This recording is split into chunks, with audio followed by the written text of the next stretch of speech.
Can't tell if the fur is real or fake? In this video, I'm going to show you 7 different tests you could run literally wherever you are, at a thrift store, a garage sale, an estate sale.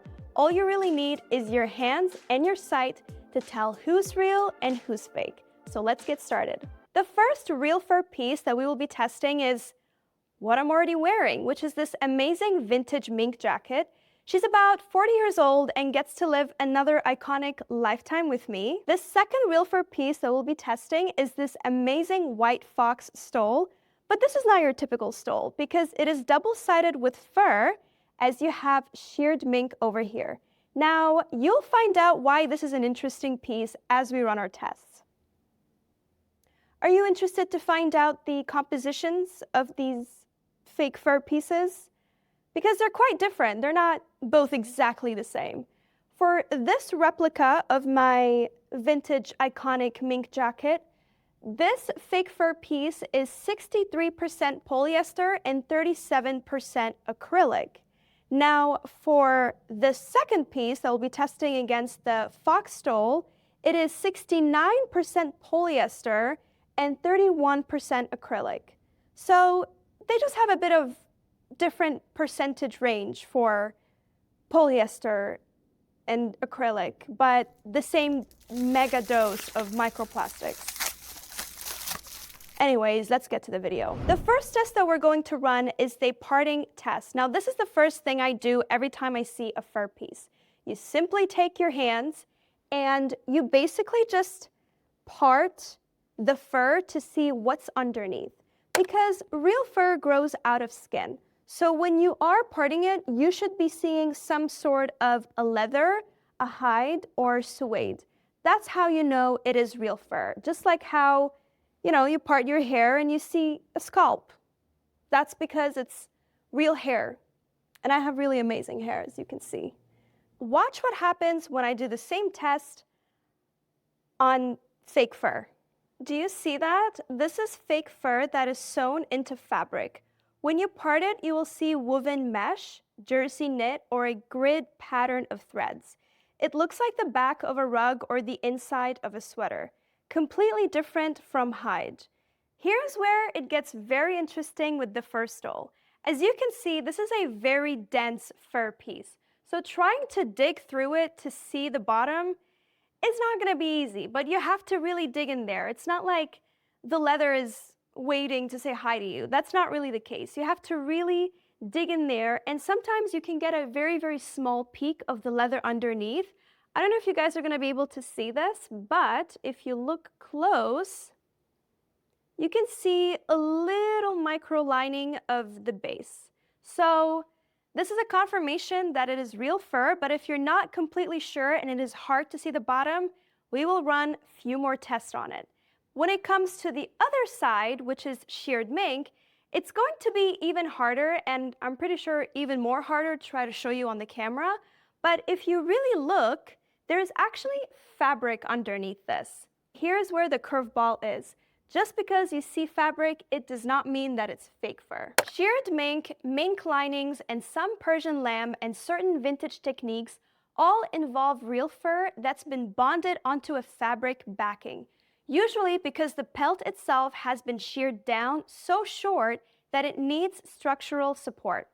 So 2 things can exist, is that you could have 100% real fur and fabric backing. Both things can be true. The second test to run is the guard hair test. Now, real fur has 2 types of hairs for most species. Long guard hair is used for protection, and the dense hair that is closer to the scalp is actually for warmth. So as you can look over here, I don't know if you guys see this, but you can kind of see like the tips of it, kind of like the end of an eyelash type of thing. So that is the long guard hairs.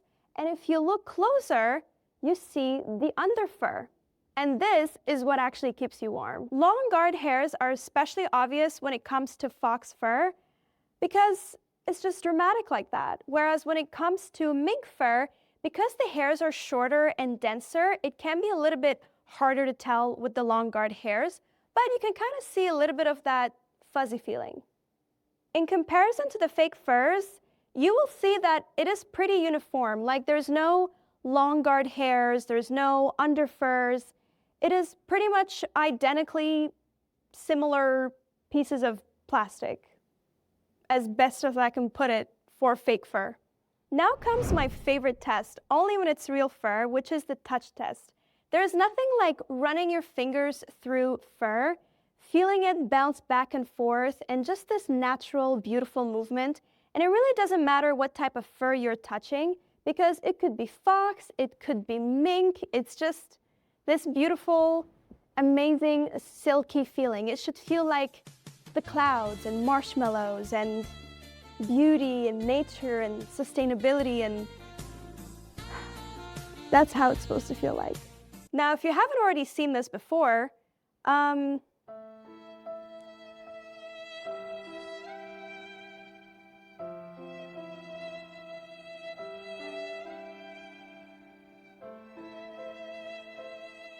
yeah, you see how it didn't bounce back?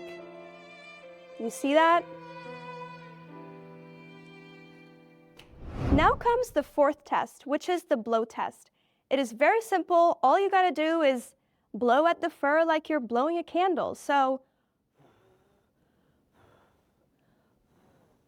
you see that? What you're supposed to see with real fur is you see the hairs moving very independently. It's not stuck together, it's not clustered together. It's free to move as they are. That's how real hair is supposed to blow, just like when you have a fan and it's blowing out your hair. Real fur is the same way. Okay, embrace yourselves because we're about to have microplastics blown everywhere.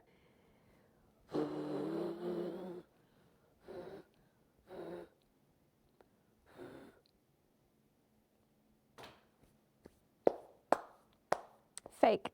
Now, before we get on to the fifth steps, you're learning so much about real fur, and there isn't really any content out there showcasing the beauty and the identity of real fur.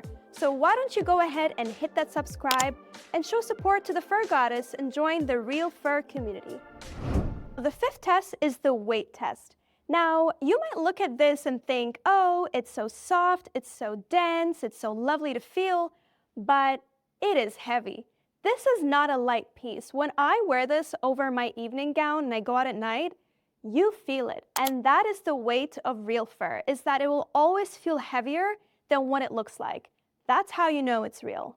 Now, to be fair, this is a very small piece in comparison to my stole. I will say that. However, it holds no weight, just like how it holds no value. The sixth test is the label test. Now, here's where it gets a little bit tricky because labels fall down, labels get exchanged, and some pieces don't even have labels. So what do you do then? This is where you start looking at the construction of the pieces rather than just the labels. So, for example, I'm going to take this jacket out for you guys, and you want to check the lining. Now, as you can see, this jacket actually has a label on it and does identify as a real fur jacket. So if you see a label like that, it's a good sign that it's vintage real fur. However, sometimes people do like to play around with the labels, so it's always good to check the linings as well. If you guys want to have a video on how to tell a good vintage jacket or not, it's usually in the linings. And if you want a separate video on that, let me know down in the comment section below. But as you can see over here, you do have a label that tells you it is made from a furrier.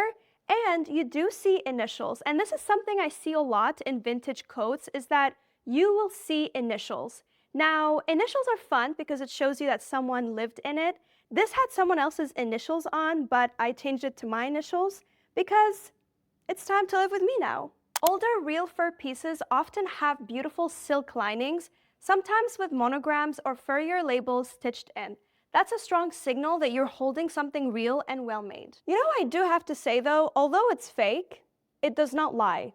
It does not lie about being fake. It has 63% polyester and 37% acrylic. Hello, I am fake. I will give you all the red flags you need to know that I am fake. So, I hope you're not attracted to red flags. Now comes the seventh and final test, which is the price test. While this isn't a test on the fur itself, it still really matters. Most thrift stores, estate sales, and even vintage shops do not know how to identify fur.